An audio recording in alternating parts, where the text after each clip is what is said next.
போர் தொடங்கிருச்சு. ஈரானுக்குள்ள எந்தெந்த இடத்துலலாம் குண்டு விழுகுது, எத்தனை பேர் அதனால உயிர் இழக்கிறாங்க, ஈரான்ல இருந்து எந்தெந்த இடத்துக்கெல்லாம் குண்டு போகுது அப்படிங்கிற அந்த கவனத்திலேயே நாம இருக்கும் பொழுது, உள்ளூர்ல அதுவும் நாங்குநேரியில 40 பேர் ஒரு பாவமும் அறியாம வெட்டப்பட போகிறோம் என்பது தெரியாம எவ்வளவு இன்னோசென்டா அந்த ரோட்ல நடந்தவங்க, தெருவுல நின்னவங்க, கடையில டீ குடிச்சவங்க, இப்படி ஒவ்வொருத்தரும் வெட்டப்பட்டவங்க அப்படின்றத கேள்விப்படும் பொழுது ரத்தமே கொதிக்குது. உச்சபட்ச போதையில இருசக்கர வாகனத்துல வந்து அத்தனை பேரையும் வெட்டுன இந்த 9 பேர் எதை சாதிக்கிறதுக்காக இந்த செயலை செஞ்சிருக்காங்க, எதை நிலநாட்ட போறாங்க, எதை எதிர்பார்த்து இந்த பாவச் செயலை அவங்க செஞ்சாங்க அப்படிங்கிற கேள்விய பாதிக்கப்பட்ட குடும்பத்துல இருக்கிற ஒவ்வொரு நபரும் 9 பேரை நடு ரோட்ல நிக்க வச்சு ஒவ்வொரு அடியா அடிச்சு இந்த கேள்விய அவங்க கிட்ட முன் வைக்கணுங்க.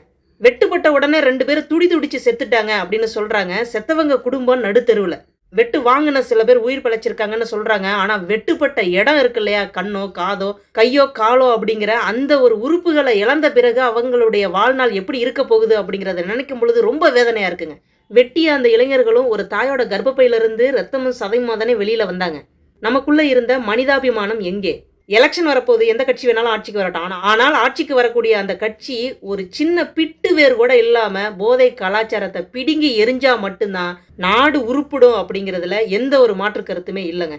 நாங்குநேரியில் நடந்த அந்த கொடுமை பத்தி உங்களுடைய கருத்தை கமெண்டா பதிவு பண்ணிட்டு போங்க. மீண்டும் அடுத்த ஒரு நல்ல பதிவுல உங்களை நான் சந்திக்கிறேன். நன்றிங்க.